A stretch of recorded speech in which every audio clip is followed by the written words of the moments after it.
do this. All right, good morning. Thanks for everybody for coming. We're going to get the meeting started. Call to order.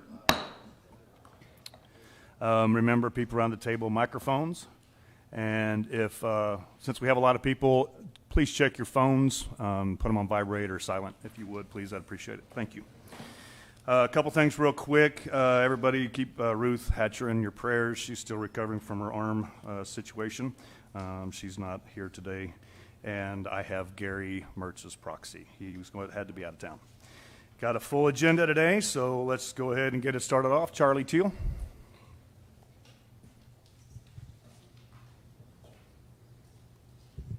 Good morning. Thank you very much. I'll make this reasonably brief. I'm with the Bella Vista Foundation. We are a nonprofit, been in existence here in Bella Vista since 2012. For the last 3 years, and planning for June of 2020 for our 4th year, I'm here to talk a little bit about the Cooper Communities Charity Classic Golf Tournament. It's coming up the week of June 22nd through, where'd it go? Yeah, 22nd. We're having the tournament at Bella Vista Country Club. For just a bit of history. Yeah, you got it. All right. Yeah. No, I understand. Okay. I thought I'd give you just a little background and history of the tournament. It started in May of 2017 at the Highlands Golf Course. You want to toggle the next? There we go. Okay. Yep. Yeah. In May of 2017, our inaugural tournament was at the Highlands Golf Course. We had 110 professional golfers. The golfers that participate in this tournament from a professional standpoint are with the APT tournament tour. APT stands for All Pro Tour. The majority of golfers are 2 or 3 years out of college. They're looking at improving their games to transition from the APT tour to the next level, which is old web.com, new Korn Ferry Tour, with the idea that then they would hopefully move up to the PGA. So we had 110 professional golfers. Winner was Josh Creel. Josh Creel is currently playing on the Korn Ferry Tour. He tied the course record at Highlands on the final round. The prize money for the tournament comes from the APT sponsors. They have Bushnell, Southwest Airlines, Titleist. So the prize money for the pros is sponsor money from APT and the entry fee that the pros play to participate in the tournament. So we ended up doing a long drive contest for the pros. We have 30 teams in the Pro-Am. These are individuals from the community. Our Pro-Am is 4 people on a team, 1 APT pro, 3 amateurs. You take the best drive off the tee, either the amateur or the pro, and the pro plays his ball into the hole. They're playing a skins game, the pros on Pro-Am Day. So the pros want to make birdies and eagles, because if they make birdie and eagle in their skins game, that's worth a couple $1,000s for them. So they're playing flat out. It's fun to watch. And then the amateurs play a simple scramble after the tee shot, and you take the best score on the hole, either the pros or the amateurs. 30 teams in the Pro-Am. We solicited local businesses to help sponsor, along with the Pro-Am team fee. We had 27 sponsors and in-kind. And our first year generated net proceeds of $21,000, which we granted to the local Boys and Girls Club of Benton County, First Tee of Northwest Arkansas, and the Bella Vista Animal Shelter. Flip. 2018, second year, again at Highlands. We had a conflict on the APT tour with another tournament in St. Louis. So we had a few less pros in the second year. We raised our first prize money from 20,000, 25,000 to hopefully attract some additional players. 32 teams in the Pro-Am. We added a youth golf clinic, which Daryl and his staff helped us with. We also added a silent auction at the Pro-Am party. Pro-Am party is an event, heavy hors d'oeuvres, drinks, silent auction the evening before the Pro-Am. So the Pro-Am takes place on Tuesday, the Pro-Am party's Monday evening. We had about $7,400 that we generated from the silent auction, increased our sponsors from 27 to 34, and we had $30,000 in net proceeds. Boys and Girls Club, Benton County, Animal Shelter, and Bella Vista Courtesy Van. Next slide. This is the winner of the 2018 tournament. Just a little idea here. We had $90,000 in revenue, expenses, which is meals for the volunteers, and expenses related to the Pro-Am party, with net proceeds of $35,000. Next. These are our sponsors for the 2018 tournament. Title sponsor, Cooper Communities. City of Bella Vista is involved, Mercy Hospital, Raymond James, and then a number of local businesses. Deal Enterprises, thank you. So that's just a kind of a cross-section of folks in the community that have helped us. Next slide. 2019, third year of the tournament, we moved from Highlands to Bella Vista Country Club. We had 127 golfers and 3 amateurs signed up. $20,000 to the winner, $120,000 prize money, long drive contest, junior clinic. We had the course record on Friday with one of the pros. We increased the number of Pro-Am teams from 32 in 2018 to 47 in 2019. We solicited the local Sunrise Rotary Club. And what they ended up doing is they went to local Rotary clubs in Northwest Arkansas and set up an internal incentive program within the Rotary network. We're doing that again in 2020. So we increased the number of teams significantly. More than 200 people volunteered to help out with this tournament last year. 200 people. It's very well supported. As I said, Sunrise Rotary is an associate charity partner. We had 37 sponsors. The local Advertising and Promotions Commission, Discover Bella Vista, provided a significant grant to support this tournament. They have given us a grant for 2020, so we're very happy with that. Silent auction again took place Monday evening, June 10th. In 2019, we had $7,400 in auction proceeds. In 2019, we increased that by $5,000. Those of you who went to the event, do you guys have fun? It was a fun event, wasn't it? Yeah, it was fun. Yeah, good time. 2019, $90,000 in revenue, $35,000 in net proceeds. And for 2019, we had Boys and Girls Club, Animal Shelter, Courtesy Van, and Village House. Next slide. Again, this is our winner, James Nitties. A little picture of some of our 200 volunteers and just an idea of who benefited from the tournament. Next slide. Okay. We run an ad, a thank you ad at the end of every tournament. This is sort of the format of the ad. You'll notice who was involved in supporting us. Cooper Communities, Mercy Hospital, Discover Bella Vista, Crawford Construction. They're doing the addition to the Bella Vista Library. They've been very helpful. Winslow Lake Properties, local property investment group, Arkansas Golf and Power Sports provided a golf cart for a hole-in-one.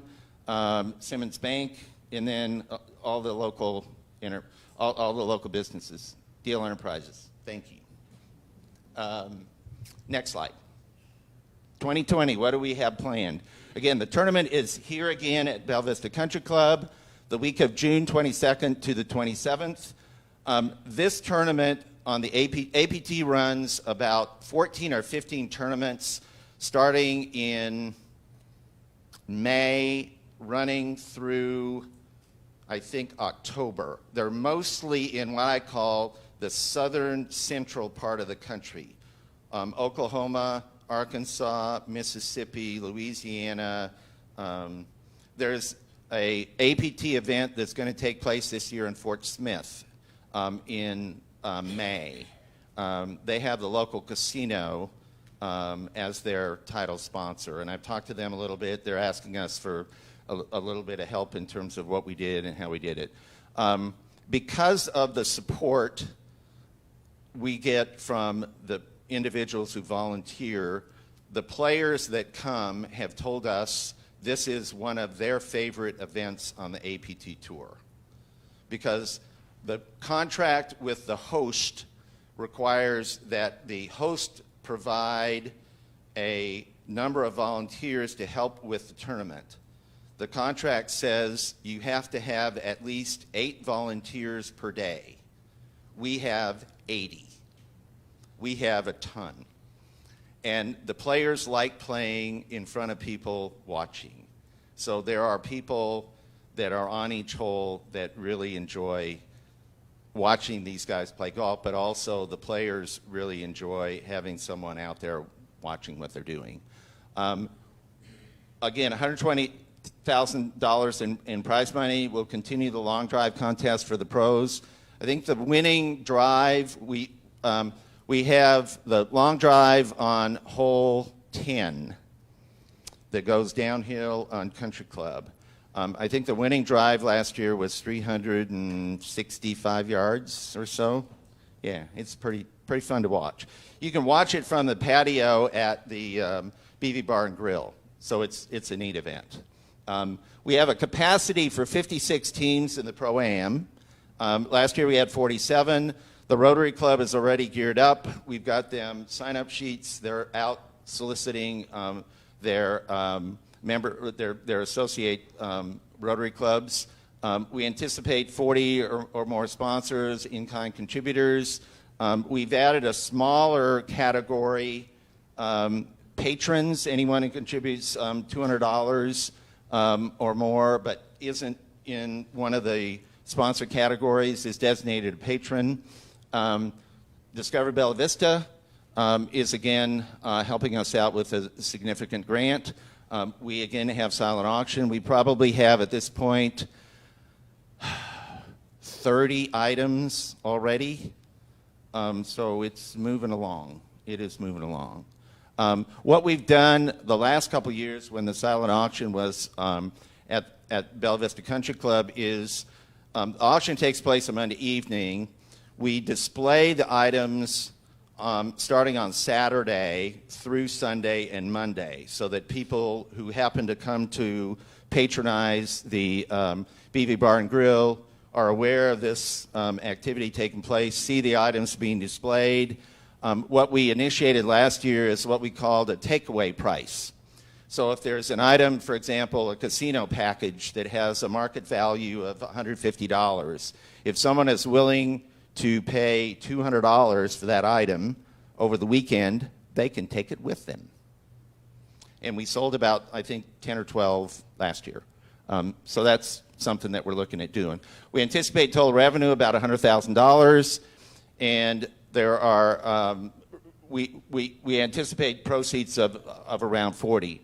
What we did this year for the charities is we asked them to get involved with the event. So they will share in the proceeds, but in order to share in the proceeds, we've asked them to provide up to 5 silent auction items with the understanding that each of the 5 silent auction items that end up being sold at the silent auction that are donated by these charities go directly to them. So if they end up providing us items that have $1,000 in value and those all sell at $1,000, then they get that money directly. It doesn't end up going into the pool. And then each of these 5 charities have committed to provide at least 3 Pro-Am teams. So charities are going to be looking at golfers in Bella Vista to recruit for their teams. Next slide. This is a Pro-Am registration form.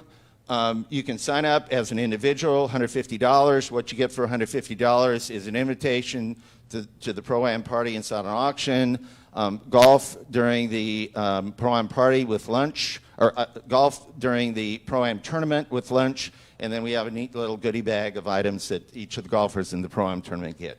These Pro-Am registration forms will be at the various POA pro shops. We're trying to do a little more promotion of this event. Kim Carlson from the POA marketing staff has been very helpful in putting together an outline of what we're doing to try and generate a little more community visibility and that kind of thing. This is the fourth year of the tournament. We sort of know what we think we can do a little bit better, and thank you again for your time. Appreciate it.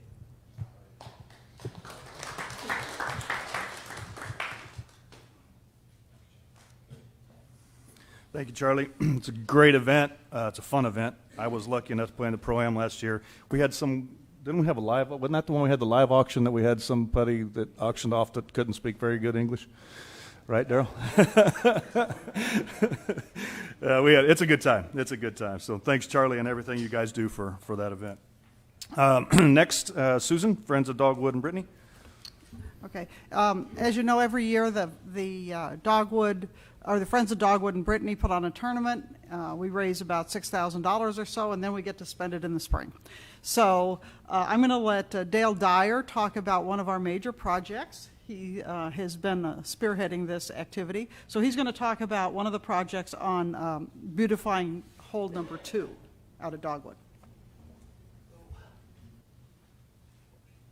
Good morning, I'm Dale Dyer. I sure wasn't expecting this when I got involved in this project, but here I am. I do live on number 2 at Dogwood, and I've got to tell you that I really, really like that hole so much that when I moved to Bella Vista 4 years ago, I bought a townhouse on number 15 overlooking the tennis courts, and I played the various golf courses around here for a year or so, and I decided if I was going to live on a golf course in a townhouse, I needed to be on number 2. So I actually went up and knocked on everybody's door that lives on number 2 and said, if you want to sell your house in the next year or two, please call me before you get a realtor involved. Well, 2 years ago, I got the call. A couple wanted to sell their house, and here I am. I'm on Dogwood now. I'm on Dogwood, and I love the neighborhood. But anyway, back to the project here. When you drive across the hill on number 2 at Dogwood, I mean, it's just a beautiful hole. It's got a natural landscape about it. The green is kind of surrounded by an amphitheater-looking bowl-shaped hill. And in the spring, when the trees green up and the dogwoods that are scattered back there bloom, I mean, it's just quite a sight. If you've played in the spring on that hole, you've noticed that.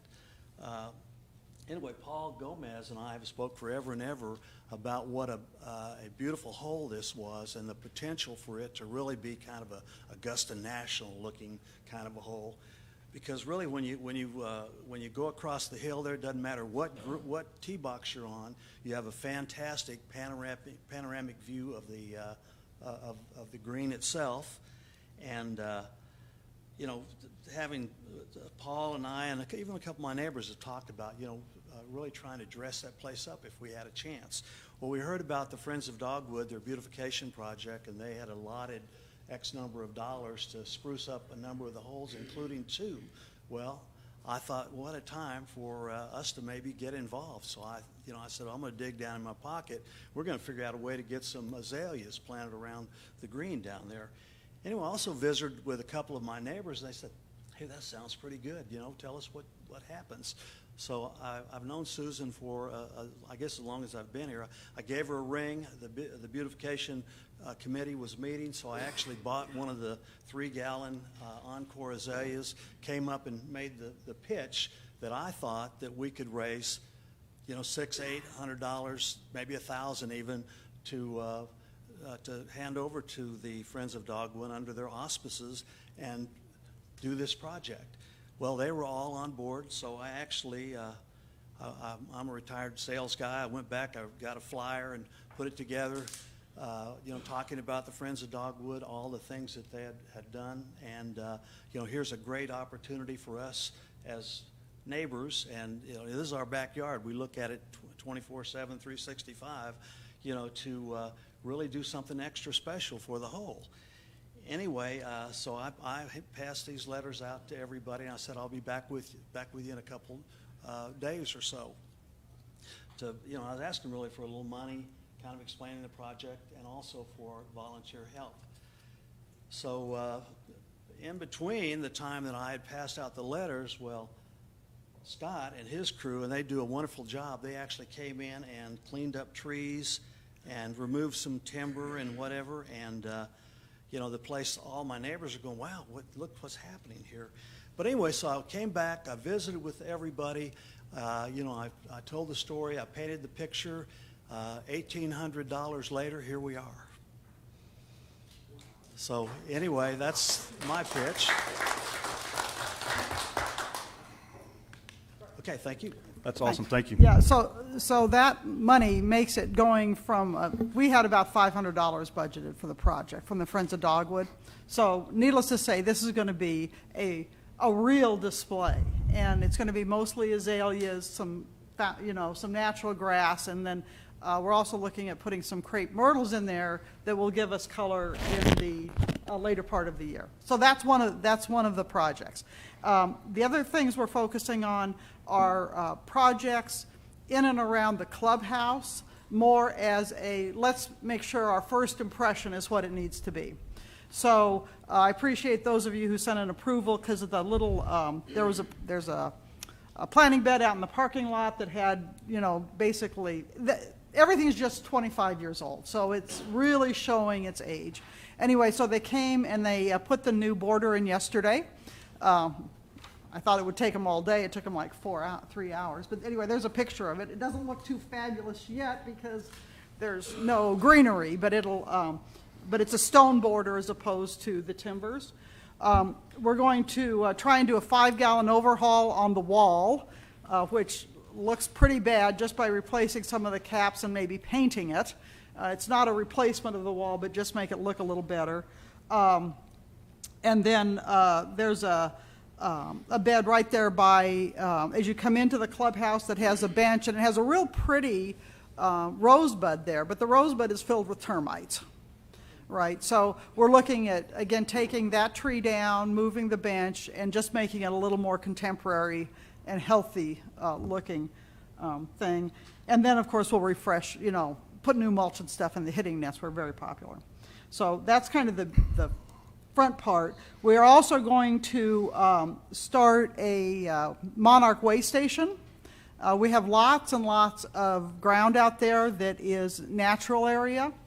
And so we're going to plant some of the milkweed and some other wildflowers out there and see if we can get, first of all, get them to grow, and secondly, get some of the butterflies back.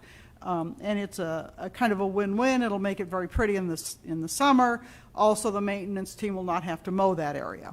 And it'll be, as you come down from number 6, I think it's between 6 and 14, is kind of, there's a spot right there, and the bike trail comes right up that area too. So it's a good place to start and see if we can get that going. We're thinking longer term about next year. The Walton Family Foundation often gives grants for these things. So getting some money for a bench and an area and some signing, and eventually maybe trying to make it sort of a memorial area. A lot of people want to donate in memory of, but we don't want to look like a funeral home. So it may be that we can make our butterfly way station sort of a centerpiece of that. But that's kind of longer term. And then in May on 15, we're going to plant some crepe myrtles up there to give that some color. So what we're asking for is approval for these projects so we can move forward. And we did that pretty much via email prior to the meeting because of your parking lot deal. So unless anybody on the committee is opposed, which nobody was via email. We just need a. Do we need a formal vote? Yeah. Okay. I'll make that motion. Yes, thank you. Do we approve it? And I applaud their efforts. Yep, I second Second. it. Mark? Looks great. Okay, and I have Gary's proxy, so all in favor? Opposed? Thank you. Okay. We're always looking for volunteers to help. Thanks. And we appreciate the Friends of Dogwood, Brittany, and Friends of Highlands, and it's the Lads and Lassies, right? Out at Scottsdale for all they do for our beautiful courses out here. So thanks, Susan. Moving along, Keith, maintenance. Yeah, I also want to thank all the groups. Obviously, Dogwood's focused today, but the other golf courses do quite well as well. We would not be able to do that with our staffs. Our superintendents like to cooperate with that. They like to see their golf course look better, and I know we appreciate all the groups. We don't really have a group at Country Club. Jake's been doing that kind of on his own, and he's kind of slowed down. So, it's kind of our signature course right here, so we're hoping somebody will step up in the near future to do that. We're not nearly as concerned at Kingswood down in that area, too, because Wendy, our assistant, is doing a lot of Audubon stuff down there. She's done the butterflies and a lot of that. So this is really a great thing for the neighborhood and for the golf courses, and my staff, on behalf of my staff, we thank all of you for your volunteer work. I have a relatively short report because what it's doing outside right now is pretty much done every day. I haven't seen much change from 19 weather to the weather so far in 2020.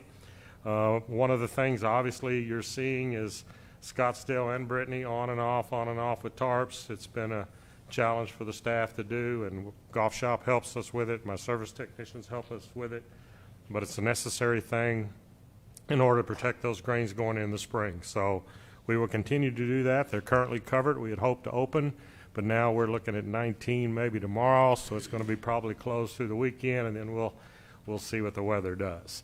The ones at Brittany are easier to get on and off because they're smaller.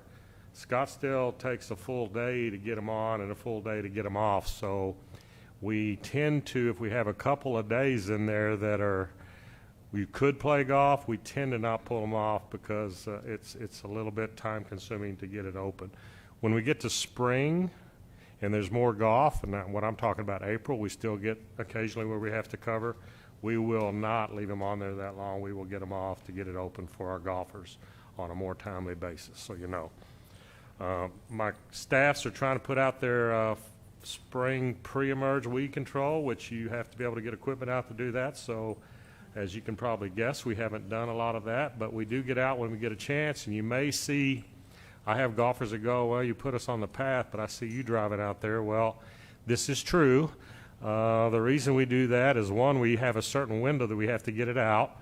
Two, our operators kind of know where the areas are and aren't. And then three, they have to fix what they do anyway, so they're pretty careful. So sometimes we let them venture out, and there's a big difference between one cart and 100 as well. So if you see that, we're not trying to pick on the golfers. We're just trying to get some things done. It actually works out pretty well for us because a lot of people don't play when they're on the path, so it allows us to get out there and get out of the way. So we appreciate your understanding in that. The stump removals from the August storm, we still have ones at Kingswood, a few here, and Highlands. It's all big blowovers that take big equipment. We just have not been able to get out there. Our target's going to be Country Club, and I hope we get dry enough where we can get it all out before our June event, but you never know. So we're working on those. And then we're doing a lot of winter projects right now. We have golf courses closed for 2 weeks, so we try to do some different things. Some of the work behind 2 Green at Dogwood is an example. Repainting all the teeing equipment, things like that. And then one of the things that the logos on the cart path for the PIFs and those things will all be done as we get ready for the season. The season to me is March 15th after we get our aerification stuff started. There will be aerification coming up in March, not before this meeting, so I'm not going to really discuss it totally right now, but know it's coming in March and April. We're doing, again, this year, 2 golf courses are going to do the drill and fill early and aerify with that. And the reason we're doing those about 30 days or 3 weeks in front of our conventional and the other golf courses so those can heal up. So we have at least 2 golf courses plus the Bermuda golf course that won't have holes punched in it. So it worked out pretty well for us last year. We hope that program works this year. You'll see stuff on the web. You'll see stuff on the Friday Golf Blast information, and then I will talk a little more specifically at our next meeting on the process and what we're doing there. One other thing we will be doing, thanks to some help from David right here, we've come up with some reflector tape to put on the flagpoles to make it easier for the lasers to find them. We did the test at Dogwood.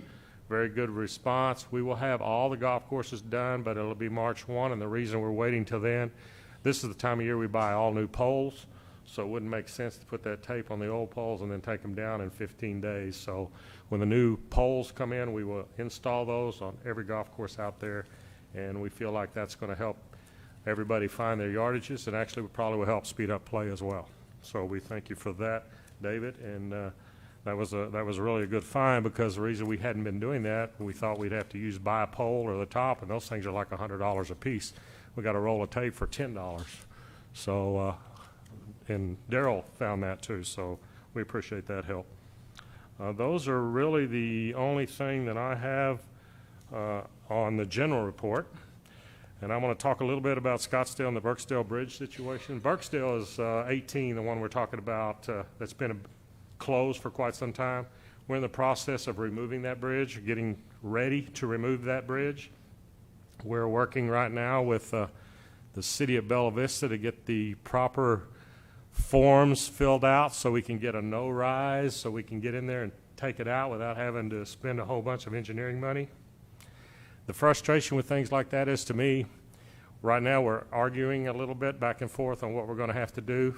To the city's defense, the gentleman that is in charge of that, he's got to deal with FEMA, because the city has a deal with FEMA, which is the flood insurance, and they have to be sure we don't do anything that's going to affect the possible coverage for flood insurance.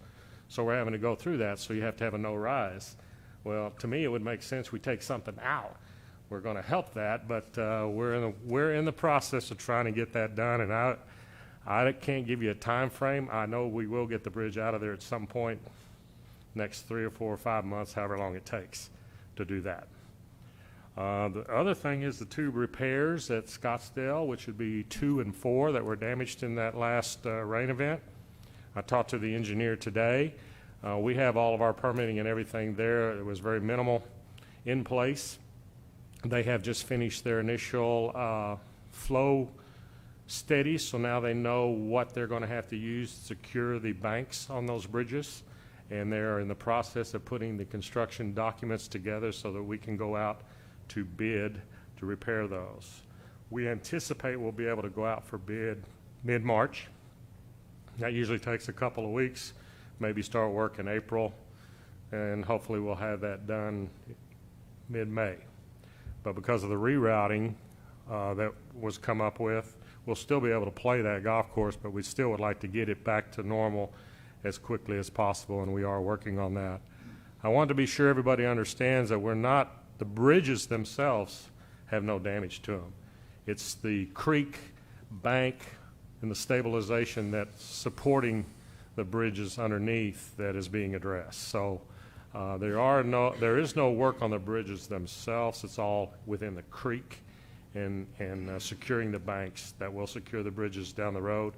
And we've asked him to do something that's reasonable in cost, but will be a little more secure and long-lasting for us. So once we get that out and find out what it is, I will give this committee an update on what we will actually be doing to secure those 2 bridges.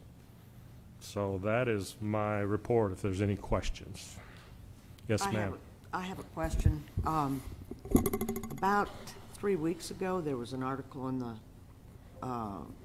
newspaper that stated that this law that is governing all these bodies of water through requiring all the permits, that Trump had repealed that law and would go into effect in 60 days or so. Have you heard anything about that? That is the Waters of the U.S. That's the WOTUS law, and it's supposed to repeal some of the new things that are put in place, but the permits we're talking about now have been in place prior to that. To get permits to get in the creek, ADEQ has had permits, and some of those permits will remain in place. They will not eliminate all restrictions. I realized not all of them, but it was basically claiming about as long as the creek didn't go into a large body of water, that it specifically was targeting golf courses. Well, there, At yeah, least the way the that- article was written. that So, law is talking, Little Sugar is a navigable waterway, and that will not change. What will change, or what they did change, was all the little tributaries that ran in there, like what runs in front of 14 Green at Kingswood that gets gravel, that we couldn't go in and get that gravel because they were saying because it ran in there, that is part of the navigable waterway. My understanding is when the law changes, that will no longer be that, and that will allow us to get back in like we used to with a lot less hoops to get gravel out.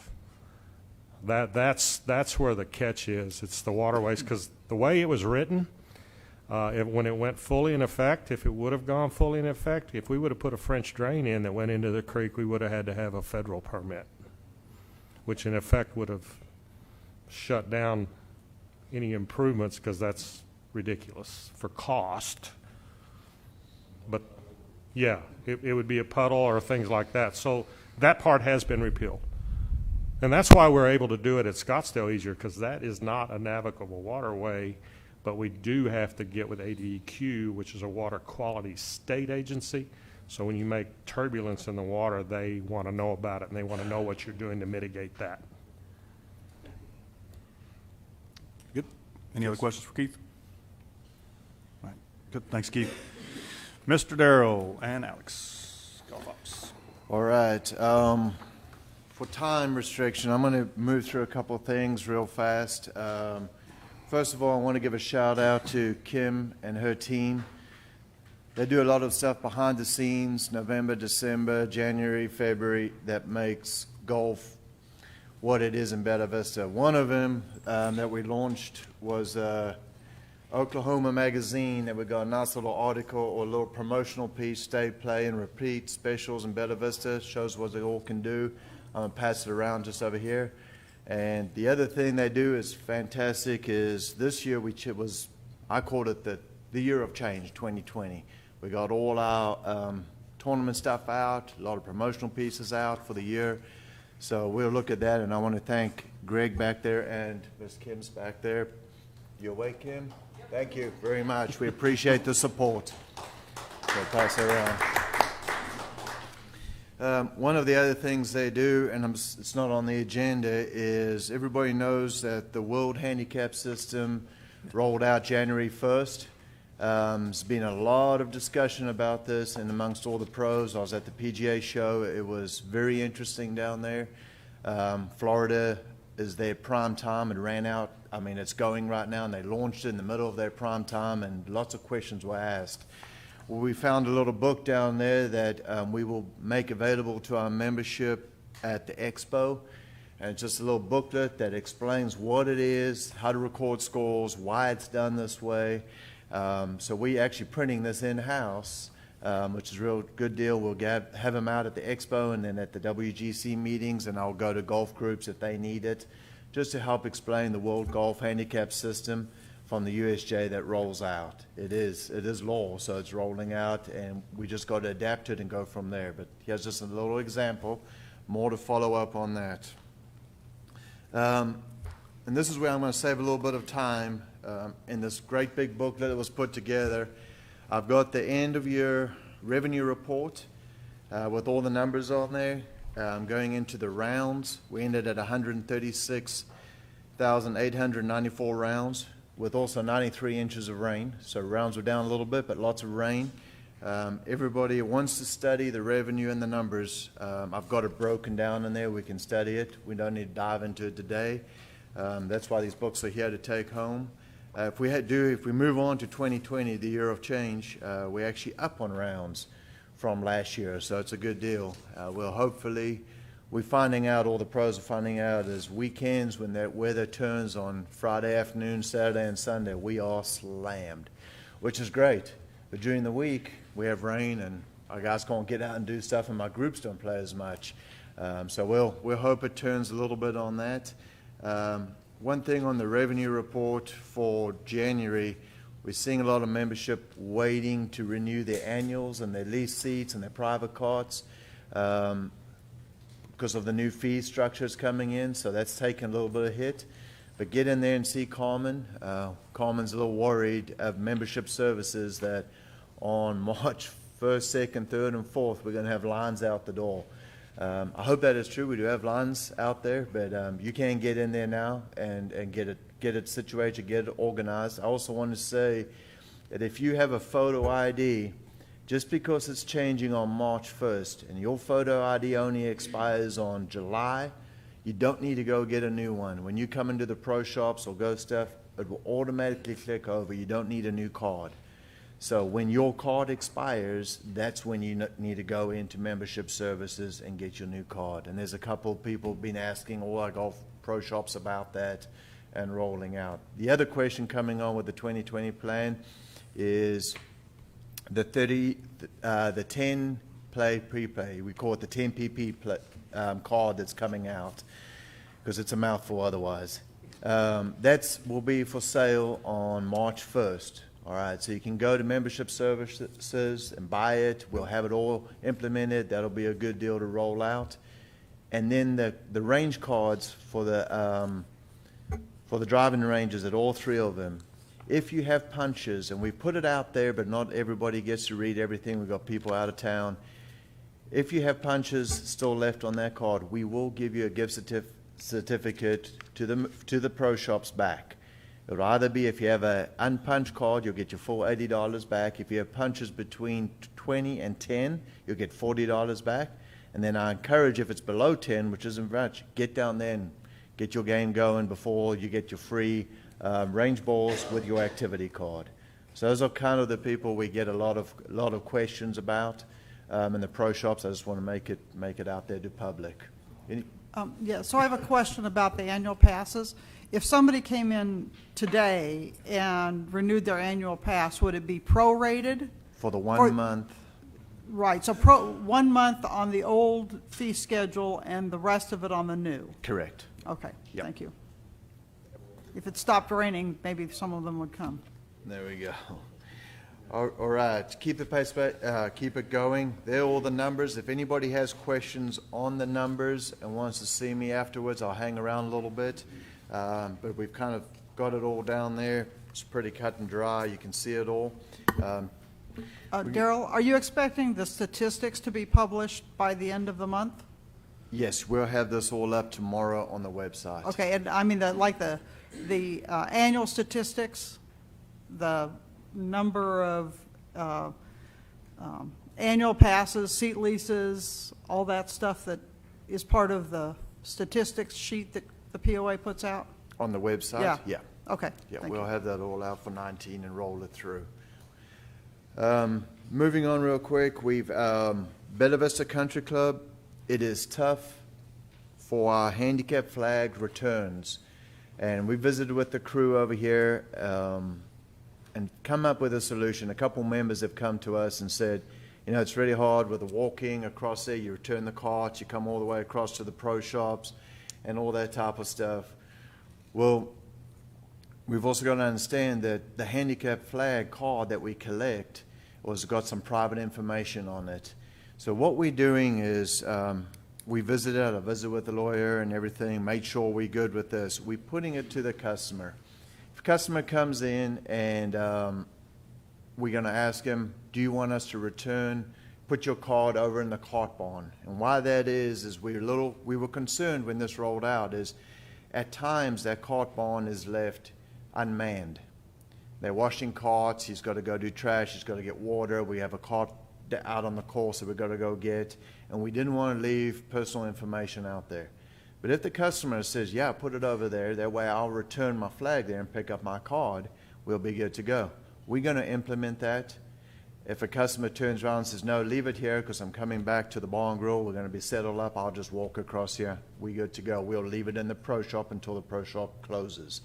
So we're going to do that here at the country club to help out our patrons that struggle walking and want to do it. I also suggest too that if you don't want to walk and you don't want to leave your card unmanned over there in the little barn area, Also ask the person you're playing with. Say, hey, we'll stop down right below the stairs. Can you run up and get here's my flag. Can you run up and get my card? My guy will give it to him. As long as they have that flag back, we'll give the card back to the gentleman that has the little card. We'll also have people from out of state that come in that have handicapped driver's license. They obviously, a lot of them, we had it this weekend when it was warm, they didn't want to leave their card over there, and that's rightfully so, because that's their driver's license. There's a lot of stuff on there. So they'll come in and return, and they understood it. So if you have anybody that's questioning, it is difficult to walk, and we see it and we understand it. We've got something in place that's going to help out. All right. Any questions for me on that? Because I'm going to hand it over to Alex on the tournament schedule. In the big book, we put it all together. Any questions for me? I love it. Alex, floor's yours. Okay, thanks, Daryl. As you can see in your packet, we have the 2020 tournament calendar out and ready to go. There's one that is all for the POA events, and there's another that lists all of our outside and other charity events that we have. Pretty busy. Looks like we're going to have a nice full summer going on there. All this information with all the sign-up flyers will be getting out to all the golf properties by the end of the month. It'll be live on the web page all at once by the end of the month. Anyone that wants to play in any event will be able to register online or by filling out one of these flyers and sending it in from any golf shop. So we're going to stop piecing it together month at a time and just throw it all out there together. We also have the two-man summer series that we spoke about last month that will be coming out. You'll see that information out by March the 1st. That's not listed on your tournament calendar because that is a kind of make-your-own tee time type of event, and we'll have all that information out by the 1st. Take a look over everything. If you have any questions about any tournaments, you're always free to contact me or Kelly in Golf Operations, and we can give you a little bit more detail than we put on the tournament flyers. Alex, the date for the All-Pro tournament is incorrect, I believe. Is it? It's got 24-28. First mistake. We'll take care of that. No big deal, but I just wanted to bring it up. It will be when it comes. For the, not the POA tournaments, but the other tournaments, you know, the regular, you know, animal shelter, all that. If we prepare our flyer, will you put that up on that tournament, Yeah, we should be in able to do that that. tournament section? Yeah.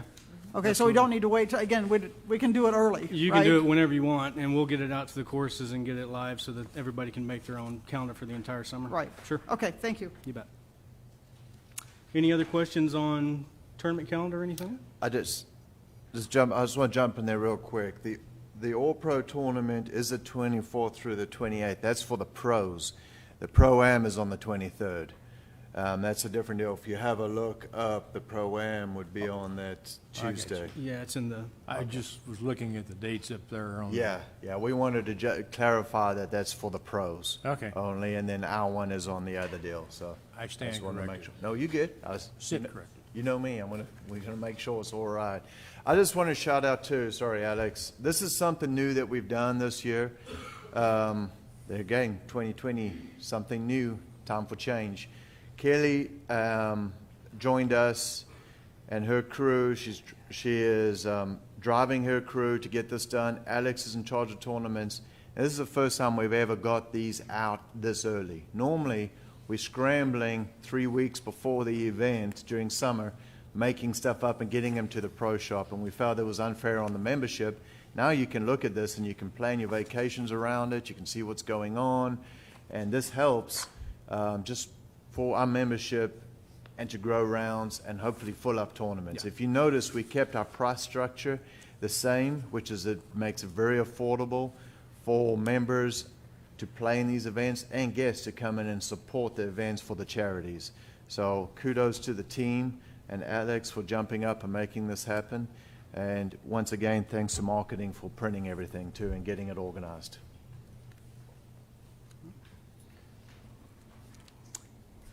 Good? Yep. Good, thanks. Thanks, Golf Ops. General Management, Tom is not here. Skipping that one. Board Liaisons. Anybody from the board? We've got quite a few of you here. Anybody have anything? Nope. Jim? David? Nope. This time we'll open it to the public. If anybody wants to speak on anything, you're welcome to step up to the mic and give you a few minutes to talk. No? Moving right along. Couple old businesses. I'm going to announce the Burksdale situation. Burksdale is, and I'm going to have Daryl to help me here towards the latter part of this. Burksdale is going to reopen. It will reopen on a minimum maintained plan. So basically what that's going to mean is there's going to be limited mowing of the greens. Cut heights will be a little higher. They won't use any rollers, which will result in a little bit slower green speeds. Fairways and roughs will be cut at the same height, and cutting will be done limited weekly basis. Once a week, Keith? Twice a week? Okay, first of all, we're going to try to cut everything the same height Right. when we try it. And yeah, we might get roughs cut. We might get that cut once a week. We might cut greens 2 or 3 times a week. It'll depend a little bit on the situation with the staff, because in order to get to the number, we dropped off all seasonal help. So there will be no seasonal help on that golf course. Gotcha. Thank you for your explanation. There will be limited weed control except for on the greens. Fertilizers will be limited to the greens, and there won't be any top dressing or aerifications. We feel with 2020 being the change, the year of change, that we want to get it open for a nine-hole play. We also need to continue to watch budgets and save money, so doing it in this way will definitely have a cost savings. Can I say one other thing? You most certainly can. The expectations of this we need to be thinking about, because it's going to be like when I first started working on a golf course at 9-hole 40 years ago. It's going to be a little rough around the edges, and I know we're working with the golf shop on this. My concern that we're going to work with is that we don't end up getting a lot of outside play that gets over there not knowing why and what we're doing, because all the other golf courses will be maintained as status has been doing it, and this one will be noticeable. The one thing I will say, it won't be noticeable immediately. It takes a little bit of time before that starts catching up, and that you see things that we may, if we get a lot of rain this summer like we did last year, you may not see a whole lot other than slower green speeds. If it's dry, you're going to see some different things, because we're also going to cut back on the water on that golf course as well. So expectations need to be thought about. I would encourage anyone that hears anything that has concern to please reach out to me or Reed, who is in charge of that 9-hole over there. So just wanted to mention that. Thanks. I'm just getting there. Sorry, I know Yeah, that nope. was supposed to be an announcement. Nope. I just can't sit by. Okay, on well, this hold one. on, because Okay. we're not finished yet. There will be and this is where Daryl needs to explain, because they said wave, and I was like, well, you wave at the pro shop when you go by, but there's the tee time system is going to be on a wave schedule. Daryl, would you please explain that a little bit? All right, so I came to the JSC committee and said there's ways we can get that open, but at a cost. We have to put a fence. Safety is the main issue that we worry about on that golf course, is number 2 hill, going up and down number 2 hill, because that's the only bridge that we can get to the golf course. But the biggest one is on hole number 1. When you come up and you're driving back to hole number 1, you got people bombing tee shots right there, and the only way to get it is on the left-hand side. So we had looked in putting a fence on the right-hand side of the fairway as you go into the green, where people can reroute around and come back. Well, budget restraints, we're not going to be doing that. So we went back to the drawing board and kind of visited, well, how can we make this work? We feel we need a 9-hole golf course for our players that play out there, because last year we put them on other courses. It takes away the 18-hole. It bogs those down. We put them on Brittany. Played a couple times. We watched the numbers dissipate on Brittany because it's a tough little course. Burksdale works out good. So how can we make that work is what we came in. And one of the pros jumped up, Gavin, and he said, man, let's do a wave. And we used to do them back in the day. I remember when I started here, we did a wave off 1 and 10. What that does is it lets you tee times off number 1. You roll them until that first tee time gets to hole number 9 green, and then you stop them. That way, when they come around from 9 and they're driving up hole number 2 and they're getting on, there's no tee time. So you basically run an hour and a half to an hour and 45 minutes of tee times. Then you stop them for the hour and a half to hour and 45. And this is going to have to be massaged a little bit just because it's a 9-hole. We've got 3 par 3s, we've got 3 par 4s, and we've got 3 par 5s. So we've got to watch it. We're going to see how the pace of play goes a little bit, and we're going to massage and see where it goes. Then you block it. So everybody that's on the course comes off. That's the only way safety can get around it. And then you roll it again. They tee off and they roll off number 1 again for another hour and a half, hour and 45 minutes to 2 hours. You roll them again. Then you stop again and you roll them. So when the daylight's short, like in April, you might only get 2 waves off, and then maybe half a wave in the afternoon for those after workers that want to come out and play. But middle summer, you should be able to get 3, or you get 4 waves off to 5 waves off. This is a way to keep a golf course open, be safe about it, and roll it. It is going to be a management nightmare, because what's going to happen, we worried about it, is that first tee time we have at Birksdale is going to be a twosome. And they're going to jump on there and they're going to fly around in an hour and a half. Not even an hour, and they started coming up the hill and coming on number 1, and we still got somebody teeing off. So we encourage the membership to be patient. We're going to look at it. We're going to be able to use it and kind of massage it as we go. Gavin's team's ready for it. One thing we are going to stress is our carts only. And there's a reason one of our members said, Daryl, you don't know what you're talking about. And I said, oh, okay, that sounds like somebody else in my home that tells me that every now and then. But our carts have got a certain output of power. They've all got 6 batteries in it. So it's heavy enough to get up that hill. This individual I was talking to, we were sitting at Highlands, and I said, all right, here come 3 private carts. You tell me the power of each one of those carts and the weight. We had no idea. One of them was gas. The gas is considerably lighter. What happens when the gas, as it's coming up that hill, it starts to spin out.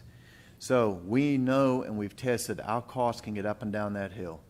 So I'm encouraging everybody, and we will put it out there when we open it, because I've got to get some signs out there that says 2-way traffic, slow down, going down the hill. Be careful when you're on one. If somebody's teeing off, wait for it, be patient. I've got to get all that sign work done, but we will use our carts only on Birksdale. And that's just safety reason only. I know people love their private carts. I've got my own private car. Love it to bits. It's got all my stuff everywhere. Actually, it's got all my kids' stuff everywhere anymore. But that's my cart. But I don't want somebody getting stuck on number 2 and saying my car can't get up it. Now what do we do? Now we got to go on and drive it all the way across to the highway and get somebody to come pick them up on that side. So that's kind of what we're doing on that with the wave situation. Can we ask a Thank you. question? Yes. So, the way it's described, we're not going to have 18 holes, or we're not going to be allowed to play 18 holes. You can play 18. Well, you have to wait an hour and a half. Correct. Go have lunch, have a beer, and then start a game. Yep. Correct. 9 holes only on that course until we see where we go. Susan, Okay, I have a couple of comment? comments, I guess. The biggest issue I think I have with it is that over the last 5 years, we've spent $5 million on our golf courses.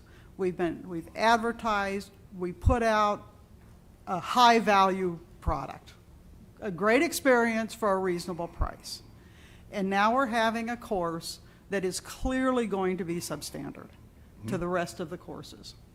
And I'm glad Keith brought it up, because my concern is people who do not know that.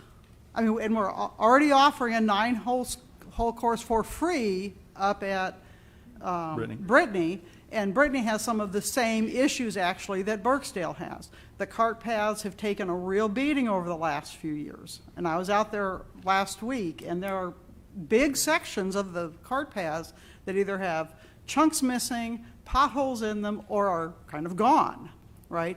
The sand traps are not in the same condition we have on the other courses.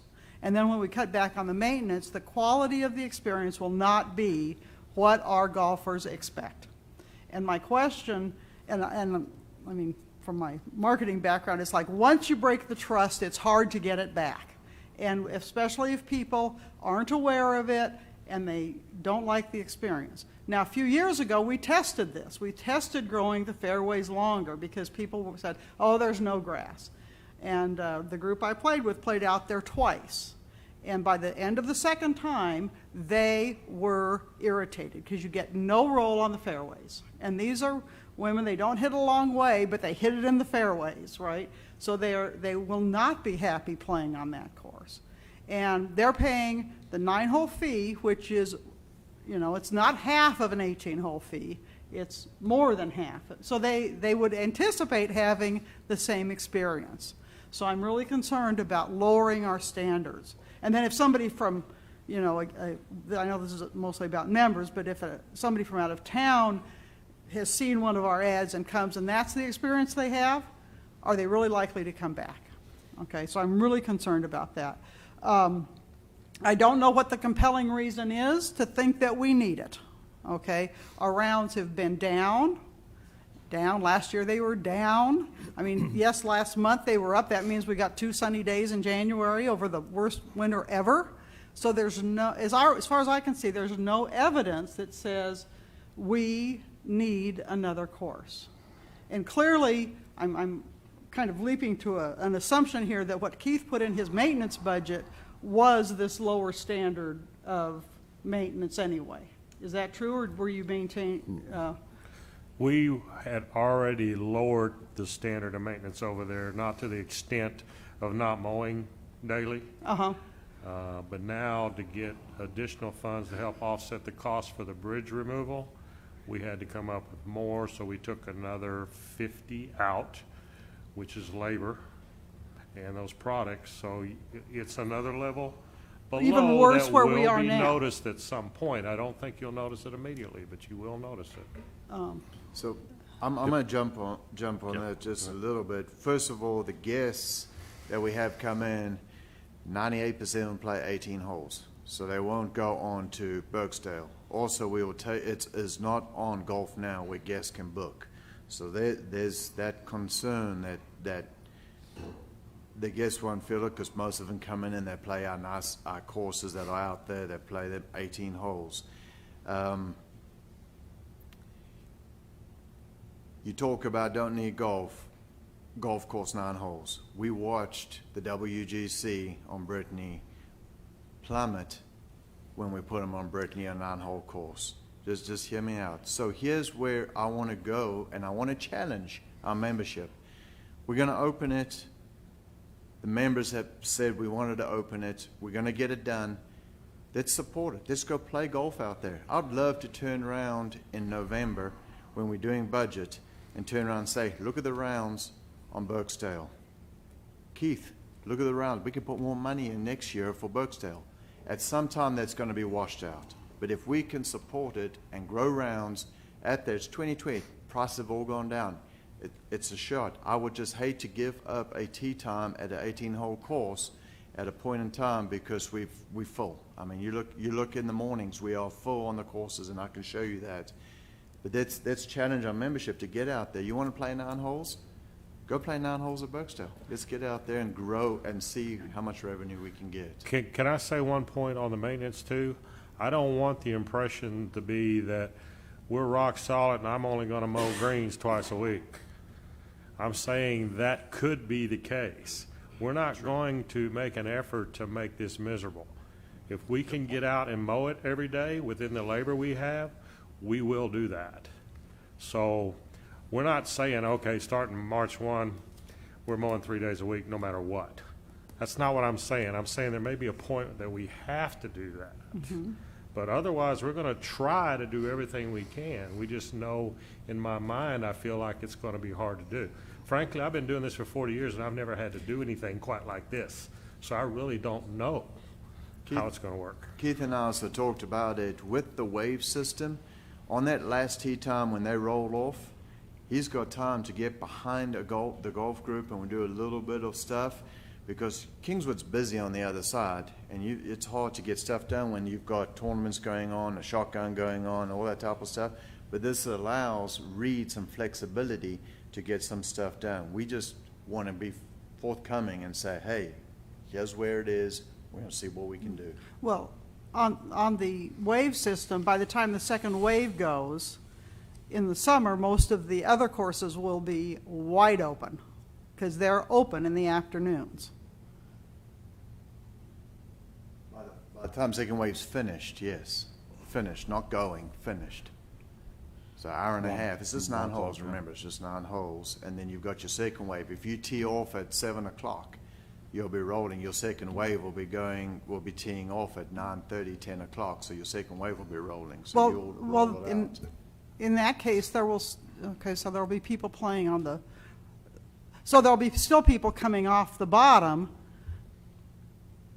Yes. No. The second wave will start after the first wave finishes. That's what Daryl's talking about. So There that's has to be an hour and a half after the last tee time goes out. 2 hours to start with, I'm sure. After the last tee time goes out.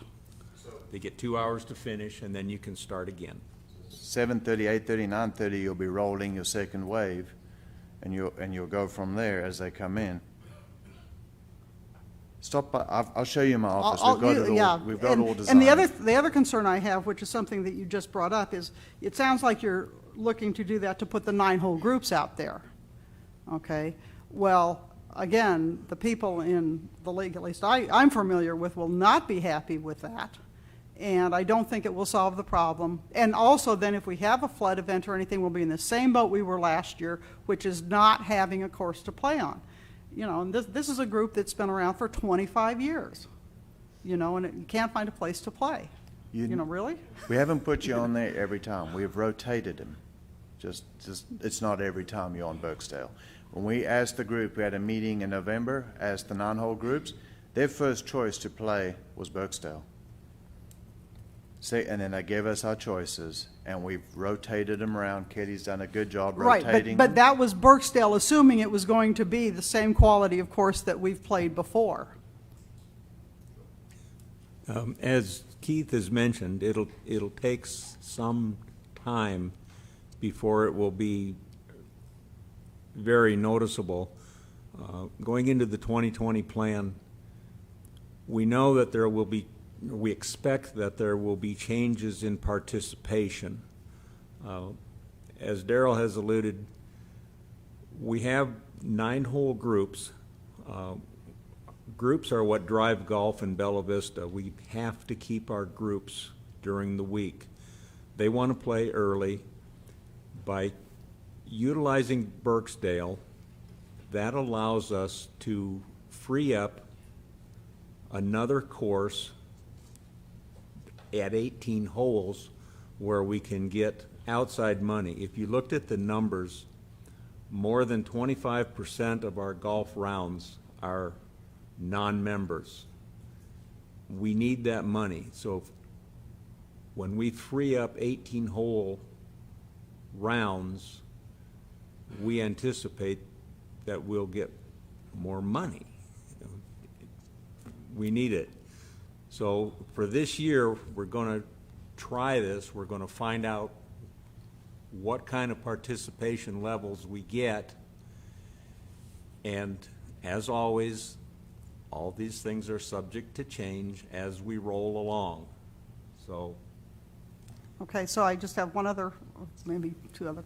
So we also, the other proof point we have that this is not necessarily a great idea is this is the same path we went down for Scottsdale, where, you know, for different not Scottsdale, I'm sorry, Branchwood. And I know it sounds like ancient history, but, you know, weren't getting enough play, reduced the maintenance, people didn't play, lowered the price, and it's just a downhill spiral. Again, we're in a year from a budget perspective when we should still be looking at must-have projects, not nice-to-have projects. And even last year, 6 months in, Birksdale was getting half the number of rounds that it really needed in order to be a viable course. compared to the standards that we've set. I mean, they were getting half the number of rounds. So I just don't see the compelling reason that we need to be going down this road. So, Okay, I just want to say one thing. You can't compare Burksdale to Branchwood. Walk only, par 3, no par 5s, no golf carts. So go and compare apples to apples on that side. Let's see how it goes. It's a test. Let's see. It's 2020 change. Let's see what we can do and how it's going to play out. And I know Keith's proud of his product he gives. So we're gonna work and see what we can do on that. But your points are justifiable, and we'll go. and the last one is every year we're asked, what are our projects for next year? What are the projects we want to do next year? Okay, and this year I don't believe we're getting a single thing on the list. Okay, That would be correct. We have no projects at all in golf maintenance. okay, and no matter what, right, having another course open costs money. And so when we talk next year about why don't we have gold tee boxes, let's just remember that we're diverting funds that could be going somewhere else to this. Well, we're very optimistic that we're going to have an increase in play, and that's obviously the goal. And the goal We with can be- doing that is we need to have the holes available at a level that we can within the budgetary restraints we have for this year. I said incorrectly on the projects. We do have 3 projects that were unplanned. Oh, great. Two bridge repairs and a bridge removal. So if you looked at 2021 then and assumed we didn't have anything like that, you would have that $250,000 to spend on something on the golf course. That's why we do not have any of our requested projects, because we had to do some immediate repairs. Yes, ma'am. Daryl, may I ask you one question? I'm talking about the budget for next year. Do we have are we going to get our bathrooms fixed on this course? They got taken out. Then you cannot convince me that this is our premier golf course. Have you gone out there and looked at those? Yeah, It's ridiculous. Thank you, Susan. Thanks, Mary. Moving along with the challenge we were given last month by Mr. Darrell, member rounds discussion. So go around the table, give some ideas, your explanation. Not going to spend a lot of time on each one of them. No bad idea, or no idea is a bad idea. But just let's kind of rapid fire them off. We're getting pretty deep in time here.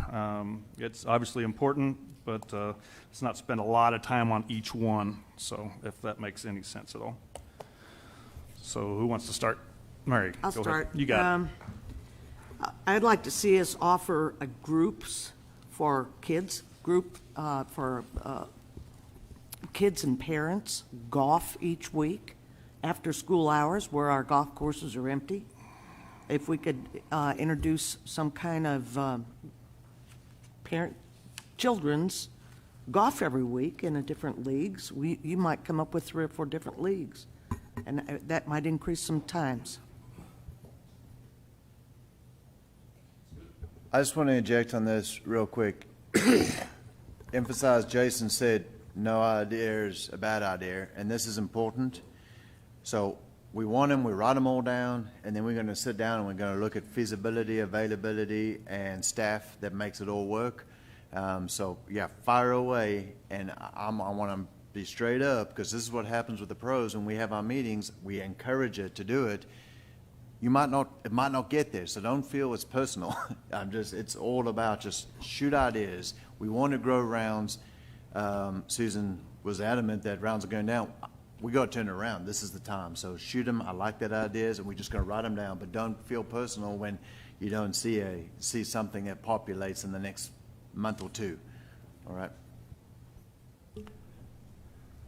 Well, I don't know that I have a new idea, but I agree with David. Groups drive our golf rounds in Bella Vista. So I think Darrell does a great deal with that right now. I think we need to continue to emphasize that and be creative in attracting new people to the groups and attracting new groups. I just think groups drive Bella Vista. When I think about this last week and why I played, the only reason I played because I was playing in a group. And if I'd have been making a tee time myself, I wouldn't have been there. So a lot of people go out and play, and not all of them have annuals. They pay their, well, it's going to be $33, but now they're paying $41 or whatever it is. So I think we need to continue to do group golf and anything we can do to emphasize and try to encourage people. And I think your expo is a great deal. I think Daryl does a good job. Those people need to know we value them. And it's hard to run those groups, and we need to keep them going. I still think we need some winter golf rates. I think Daryl needs to be given the flexibility to adjust his rates as he can. I notice our golf courses right now, if I had to pay $51, it's going to be in March, to go out and slop around and not have any grass hit off of in the fairways. I don't think I would do it. I might look for someplace else. So I think maybe, you say we're full in the morning, so maybe we need to assess where we need to put the golf rounds. And if we're not getting anybody in the afternoon, then we need to target that and be creative in how we market that to people that we want to come in. I remember years ago, Fayetteville used to have that golf course down there. They used to have a deal on, I think it was Tuesdays. You can go down and you can play foursome for $25 each, $100. So maybe we could do that in the afternoon or something. Maybe we could, do it in foursomes. It wouldn't necessarily apply to group play, but you could market it that way. So I just think we need to look for all kinds of ways to market our golf courses to fill those times that we know we don't have anybody on the golf course. Obviously, we don't need to market it if we've got the golf course crowded.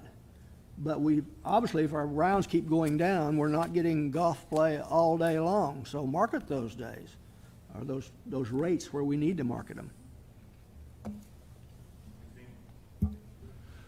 I saw here great that you have the new tournament with the parent-child championship with grandkids coming in here.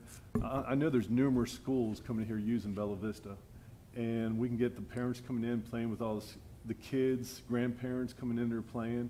That's going to go in and hopefully pick up a lot more, with this tournament, and get maybe once a month, bringing in different schools, inviting their parents to come play with the kids. Come here. The other thing is we're the membership here. If one member would just invite one person a month, a new person, just go out of the way, someone you haven't talked to, or just come in here, just make it a point, talk to all the golf clubs, say just invite one person a month, come play here in Bella Vista, and try to push that around and see if we get a lot more community, different people come out of the area, keep playing here. I suggested to Daryl here a few weeks ago that once Top Golf is open, there's going to be a lot of golfers there that are going to be practicing their accuracy. Why don't we have a little discount card for those participants to come to Bella Vista and play at a member rate rather than perhaps the full non-member rate? We get some more golfers that might come from Rogers or Fayetteville or wherever they come to play at Top Golf. The other idea I had was perhaps to reduce the senior rate of those over 75, one rate, and those over 79, another rate, off of the current 2020 plan by, say, 5% for 75 to 79, and over 80, maybe 10% off of that, and get some of the seniors back on the golf course that I have talked to that are currently not playing, because even with the 2020 plan, they say it's still maybe a little high for them. Maybe give them some exercise too. Some people don't have time to devote golf, perhaps for 18 holes during the day for some reasons. So perhaps more 9-hole rounds played in the afternoon, particularly for those at work at a special rate, would be beneficial for them. One other idea was those who participate in a charity tournament might not have time to play 18 holes in a charity tournament. Can they play 9 holes and still participate in the tournament? In other words, have a 9-hole group that plays in tournaments rather than 18 holes, and still have a contribution to their charity. Just a couple ideas. I have several, so I'm going to build a little on what Dean says from a tactical standpoint. And one thing is we need to try and shift people from individual play to group play. So make that shift. So is to make Tanyard Creek be marketed more as some sort of a golf improvement center as opposed to just a driving range. You know, use some signing and that kind of thing to get some excitement there. When people take lessons, we need to promote the groups to them that welcome new players. Train the staff to know which groups welcome new players. Because if we can get people who are just starting into groups, they will play more, okay? Another thing there is getting people who are taking lessons into it, provide some basic tips on how to make it easier to play. We played behind a group the other day, clearly new golfers, and they didn't know about a scramble, right? Just things that they can do to make that experience more fun to start with. And I have a list here of 12 different things. I don't know if it's possible, designate a course once a month on an afternoon as a relaxed round play, right? And promote that, you know, this is a great time if you're new or if you're a high handicapper, this is a good time to come out and play. Sponsor a mini golf expo, maybe some evening at the Bella Vista Country Club in the middle of the season. You know, we assume that everybody gets everything they know at the beginning of the season, but there are people that move in or people who are looking for different groups, and maybe we could just do a little mini event there and do some specials and stuff with the country club too. We also need to make sure that we don't forget the basics. I mean, many people do not know that our prices are going down. The current golfers, the people who play golf all the time know the prices are going down.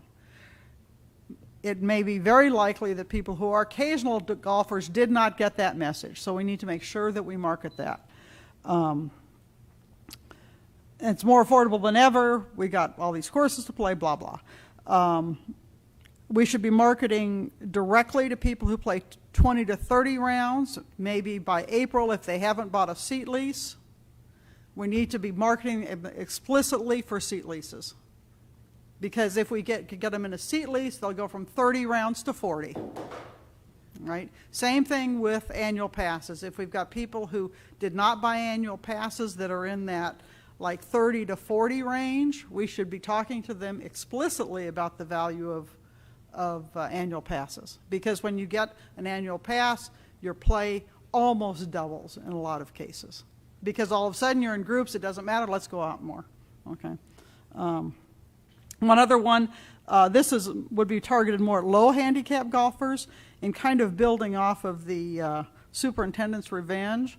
I just remember we were out at Highlands one day and it seemed like it was the superintendent's revenge, but the good golfers loved it. I mean, even the bad golfers loved it. They thought it was a lot of fun.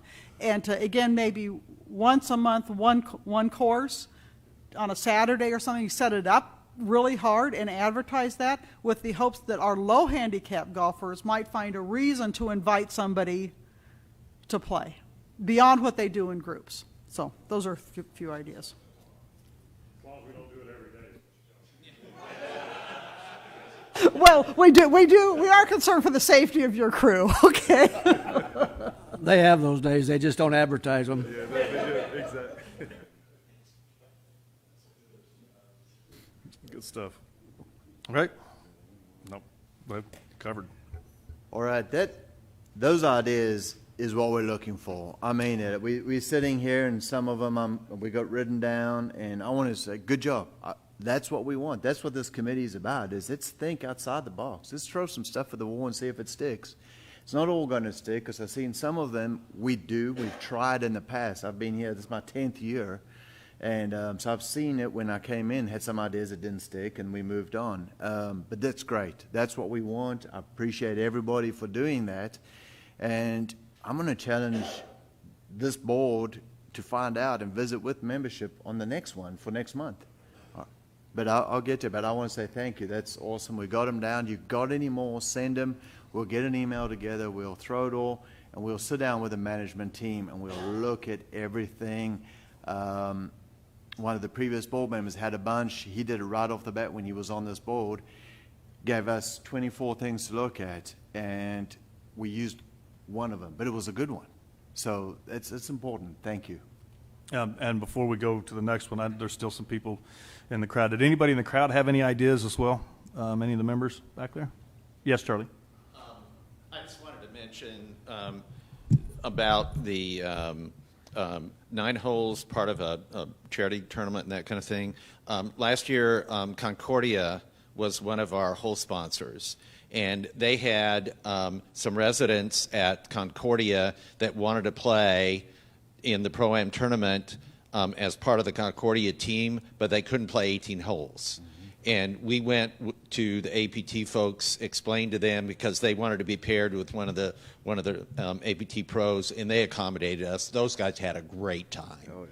I heard, back from them after the tournament. It was wonderful for everyone. So yeah, we can do that if it's necessary. But it's really sort of heartwarming to let these guys who ordinarily wouldn't play participate, and the folks from the tour could not have been nicer in accommodating that. Good. So it was a really neat event. Great story. Thanks, Charlie.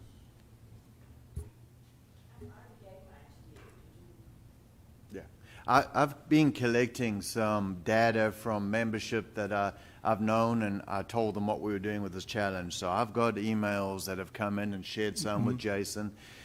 So we'll put this all together and put in bullet form, and we'll go from there. So yes. Thanks. Yes. I'm Carlotta Harned, and I just have a question or a comment about Brittany. Our women's 5+4, which used to be called 5, plays out at Brittany. The steps are horrible, and somebody mentioned something about safety. There's a lawsuit waiting to happen if those steps aren't fixed. Not only are they rickety, some of them have a piece of roofing on them. Yeah, shingles. They're falling apart. It's very dangerous. And some of those hills, of course, because it is a hilly course to start with, you can't use the steps, and so many of us have fallen down just going to the greens or going to the fairway. So I just wanted to bring that up, in addition to the cart paths being horrible. Yeah.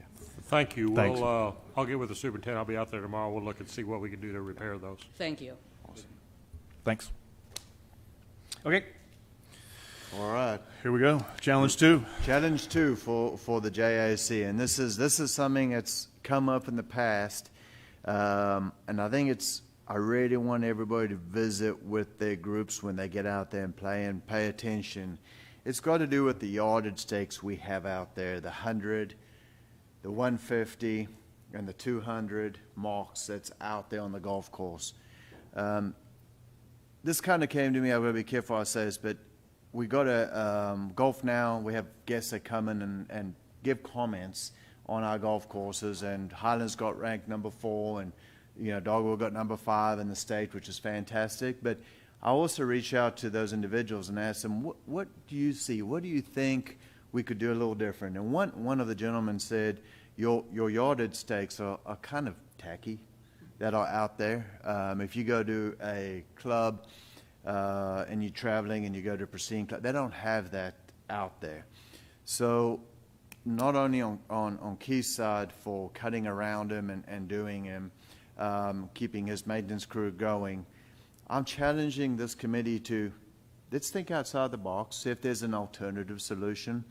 80% of our members have lasers, GPSs on their watches, on their bags. They shoot those flag sticks. We've got the tape on there now to get your yardage.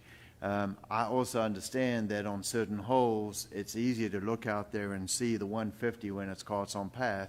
You take 2 clubs, you walk over there, shoot it, and you got it. So pace of play is an issue too. But I want to challenge the committee, visit with your groups, see if there's other ideas. This gentleman I spoke to, I said, what else is out there? He goes, well, a lot of people, and I'm just going to say this, just an idea, so you got somewhere to go with this, is a bush on the side that's, everyone knows in the rules that that's 100, or do you need it at just 150?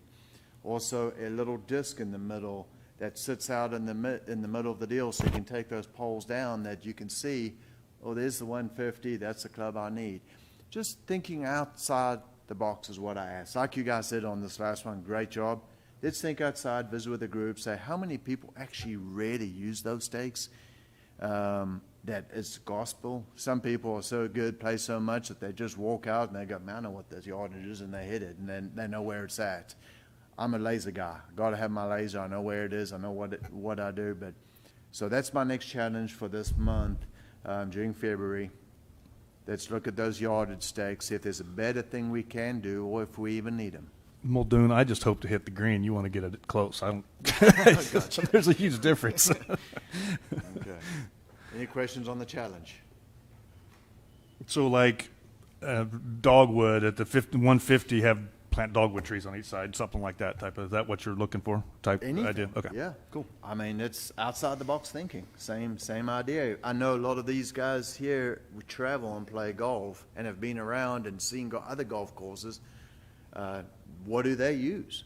I mean, what do they use for that to get that yardage, or do they even use it? We used to have sprinkler heads back in the day that had all yardage on them, and what happens is the sprinkler head goes down before a shotgun. The guy runs out there, he pops it off, he thinks the sprinkler head, and he moves on. And then that doesn't get fixed. So that's a lot of maintenance, keep putting those numbers on it.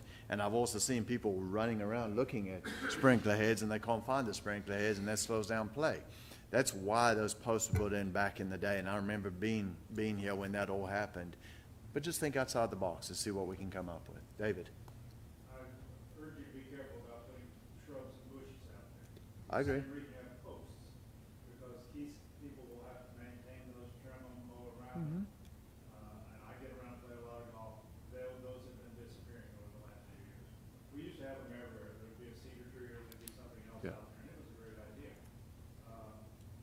There aren't too many things out there these days that really, really work. Okay. Posts are common at a lot of your public golf courses out there. Resort courses will have 150 posts right in the middle of the fairway. Yeah. Two reasons. One, it tells them how far you are from the green, gives these less than single handicap golfers a target. So I'm not saying that's a good idea, but that's the most common thing that I see anymore. Is posts in the middle of the fairway with no shrubs. It's a pain. My suggestion would be to paint the yardages on the cart now. And that. And this, yeah, and this challenge is the same as the last one. Is Keith and I and the pro will get together with superintendents and we'll visit about it. It's going to be done right. But I've heard a lot of people say, do we need them? Do we not? Where are we going? So I'm asking you guys. Thanks, Daryl. Is there anything else until, yes, ma'am. Mary? I have one problem. Once again, for some reason, we're not getting the emails. After January 1st, we were dropped. We're not getting the golf notices, the dining notice, nothing. And I just wonder how many other people are like that, you know? So it might be something you need to have Kim look at, or some, yeah, I'm being blackballed, it's probably right. Jason and I have got our doctor's appointment I'm going to run. Sir? I have a doctor's Yep. appointment at 10:15. Yeah, we're good. Announcements is it. Next meeting is March 11th. LPGA will be here for a quick presentation, and Leslie LT is going to be here to talk merchandise and the PGA show. Expos in March, the 10th, and demo days is the 15th, right? Of April. 12th of April. All right. Anything else? Adjourned.